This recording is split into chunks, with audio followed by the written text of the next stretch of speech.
What's up, everybody? This is Jaybin, your host, with Bob, fearless team leader, out here today. We got Lance and we got Lyle with us. How's it going today, Bob? It's good. We are on day number 2. First 2 days were tear out, and we're on Lake Wisconsin.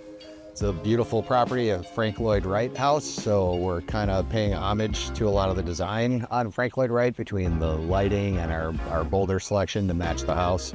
But basically the job is natural stone. The flooring in the house is stone, so we're actually using some of the original flooring when the house was built in the patio, plus some Sandy Creek. Those are the real big sheets that you could take a look at over by the garage. So we'll place the real big sheets, and then we're going to infill with all of the excess from the original construction of the house, which I can't even tell you when it was. I believe it was one of his students. Anyhow, so it's going to be a water feature, typical Frank Lloyd Wright style, flat roof, overhangs, and all the overhangs just spill water down.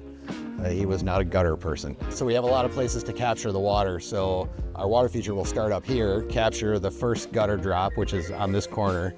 We're gonna tear out all this wall so it walks off flush from the steps down. And then our first waterfall will be right here, so it points towards the windows on top. And then if we move towards the bottom, you can see what it'll look like down there. So from the patio level, which is where we're at now, there's a sliding door here. That'll walk out. We're redoing all these steps, but we're doing them in boulders. That's a really old build, but they want to preserve some of the original architecture and original stonework. So we're using really big boulders because we don't trust some of the old work. And I did not find a footing or a frost wall underneath the stone. So we're not disturbing that, but we're using giant boulders around the outside so it holds everything together. So we'll infill the Sandy Creek stone behind those boulders as steps and landings, and then this will all be Sandy Creek.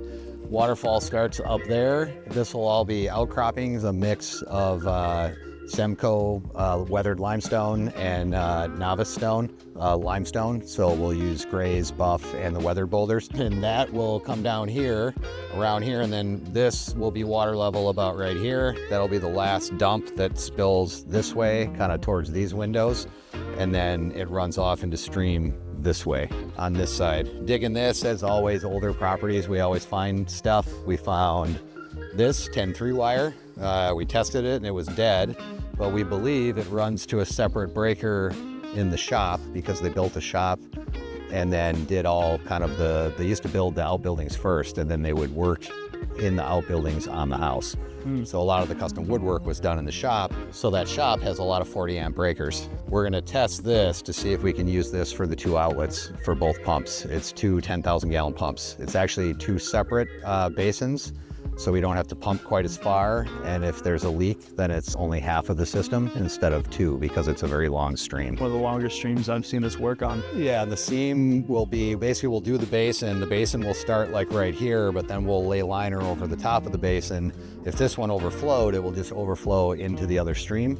So we wouldn't lose the water, but we're not gonna have a lot of inlet. You know, normally you'd have a pretty big area where the water's soaking in, but we want it to look like streams. So where we place the big bridge stone, one stream ends and the other one starts. So 2 separate basins right next to each other.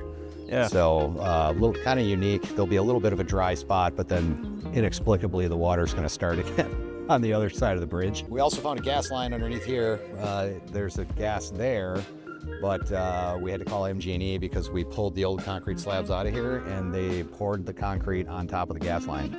So we didn't even dig. We pulled the concrete up and the gas line was right below it. Anyhow, so we had MG&E come out. We dug a new trench for them.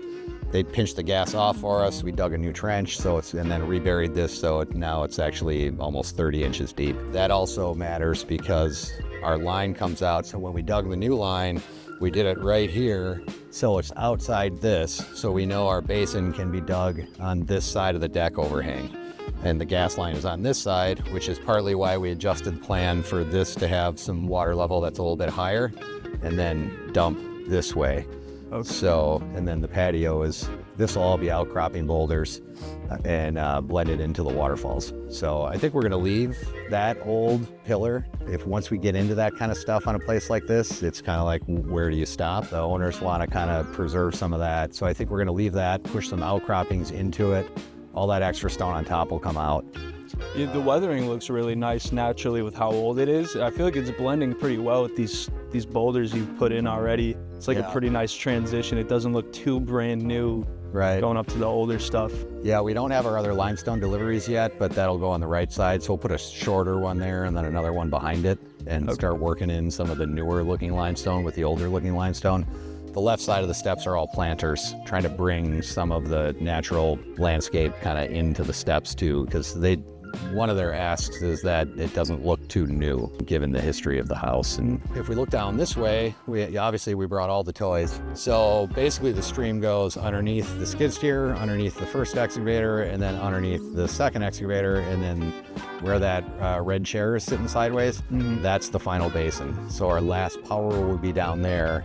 We're doing that basically so we don't have a lot of grade here. So it's going to be kind of white water and then more of a brick on that end, but it'll have maybe one drop going into the final basin, and that's so they could hear it from all those windows. That's like a great room up there on that side. It's open. It's really amazing view from up there.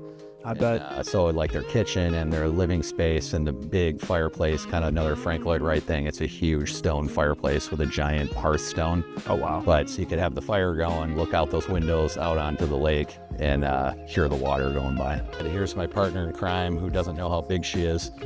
So she keeps coming. She keeps coming to the soil piles and then falling off because all the soil will stop. Yeah. She's tried to sit on this before, and the whole thing just started sliding down. She's just going for a ride. New Proscapes mascot. Yeah. You're gonna eat the camera, are you? Like, don't knock it over, please. You're sad that now we're leaving. Yeah, there are, is it 7 dogs? 7 dogs here. So we have a lot of helpers. Yeah, they got a good life out here. They got it made. Oh my God, can you imagine? When I came out here for the first meeting, I was coming up that long driveway and all 7 dogs come running down the driveway. Yeah, Kid Noguchi. I saw a couple signs just on the way up. We have Her dogs on the tree? Yep. It's her, yeah. Yeah, if you don't, you look at her and you think, oh my God, you're coming up the driveway, you roll your windows up. and then she just starts crying. There you go. See you on the next one.